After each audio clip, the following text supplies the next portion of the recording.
them that's willing to put the money and the resources to make it happen, then it won't happen. Soulja Boy, people always want to refer to Soulja Boy being successful, but Soulja Boy was nothing without a Facebook, right? So that it takes other things to be in place to make something happen, and so you have to realize that that we collectively we have to pull that village back together. We have to be willing to work together in the face of our opposition from other folks. I mean, I work on stuff on a lot of different levels, and these running schools, doing other kind of things outside of here, working with WADU, which is the World African Diaspora Union. Trust me, there's some serious conflicting, politically challenging ideas and personalities with all of this. But Derek Bell suggested to us we have to have courage. You have to be willing to take risks. And sometimes that taking a risk, we get that wrong. We think it's one thing. But really what taking risks means is that sometimes you have to be willing to set aside your ego. And put your ego over there on the chair and say, sit down and chill out and don't get the hell up until we're done doing what we got to do. And if you are not willing to sit your ego down, put a book on top of it, and go to work, pull your sleeves up and get busy, then you're right, it's not going to happen. And we might as well stop meeting right now, turn the film on. But if we really want change, we really want transformation, that means that we have got to divorce ourselves from our personal egos. Now, that doesn't mean, don't get me wrong, ego is important to, I'm not one of those people who's going to play down ego, because ego is what helps you to motivate you to get to do some things. But you have to know when to pull it back out. If it's always riding on both shoulders, then you don't have balance. We have to go back and we want to understand, we want to rule and do what we do in a ma'atic way. One of the things, our failings, I think, in the 60s, is that we didn't go far enough back on the continent. We didn't go back to ma'at. Ma'at means truth, justice, balance, reciprocity, harmonious balance. Right? So we have to have that level of thinking about what we're doing. Whenever I do something, what I do is based in ma'at.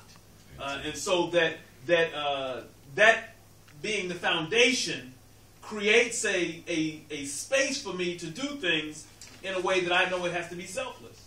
I know that for me, the first thing, not even my own family, that community comes first.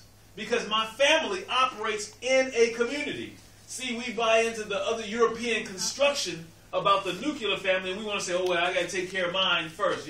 Me and my wife, or me and my girlfriend, or me and my baby. But if you do that and don't take care of the community as a whole at the same time, then where does your family live? Mm. Where does your family operate? Mm. If your sometimes we end up in the past, if you look at some folks, they had to sacrifice their own personal families to ensure the community lived beyond them. So they themselves, and you look at some leaders that they weren't successful as family members, but they did the things necessary to move the community. And so we have to say, what are we willing to sacrifice? It doesn't mean you always have to sacrifice your community, your personal self, but it means that you have to be able to put everything on the table if we collectively are going to transform us. That means that if you got hang-ups about drinking and sex and whatever else other things you got going on that is a motivator to you, you have to say, am I willing to get rid of that to get to where I really want to be? You have to say, am I willing to if going to the movies is your thing, or hanging out on Friday nights, are you willing to sacrifice your pleasures to get what the community needs? And if you're not willing to sacrifice your pleasures, then check this out. On the other side, there's folks willing to sacrifice everything to make sure you stay enslaved. And there's certain folks right here in Newark, and since y'all recording, I'm not saying any names, but meet every single week to plan what they're doing and to continue maintaining control politically and economically of the city of Newark and other places. And so that if we really want to understand that when do you all meet to plan to do stuff that's serious? The young folks who did stuff in the 60s was young folks. Even in the music side. Look at Berry Gordy. Berry Gordy was a young man when he was transforming the music world. The folks in SNCC was young folks, teenagers and 20s. There was young folks who were doing stuff. Look at the folks in Soweto.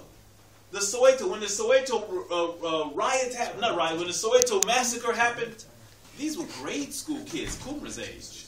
grade school kids who was out protesting, rioting, throwing rocks and things at the police cars, saying that they're no longer willing to stand for things. And today we don't have grown folks who are not willing to do the same things. When are we willing and able to step up to the plate to bring about change? We have to think about it differently.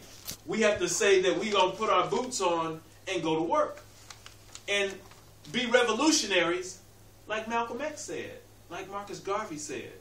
You saw Malcolm with a rifle every time, but Malcolm didn't shoot anybody. What Malcolm was shooting, the reason Malcolm had a rifle on one level, the main reason I would argue to you is that he was trying to get you to wake up. He wanted you to shock you. And so that you get to the place of thinking that he was serious. And he probably was, but he didn't have to use that because his rifle was really shooting the dead you in your brain. Because most of us are dead up here. They said it took the chains from our wrists and put them behind our eyes, and we can't see them. So we do things to maintain, and we like them now. They feel good, right? Oh yeah, I like these. Them some fine shackles. You know, look at her. Oh, that sister's fine. I like your shackles, sister. Right? Change your way of thinking. Our music does it. Look how we talk about women. Right?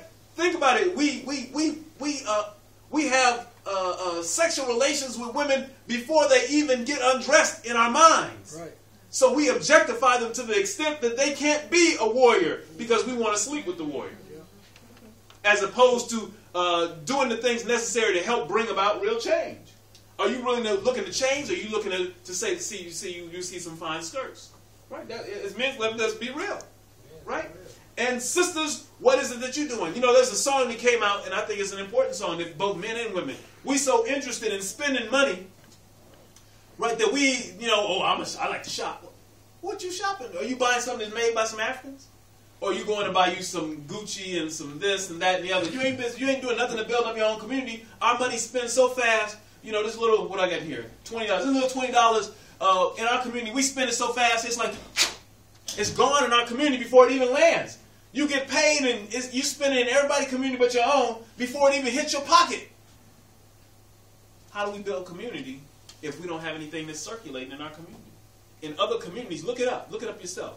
Other communities, that money circulates 10, 15, 20 times before it leaves community. If it circulates that many times, what does that do? That builds up the wealth in that community.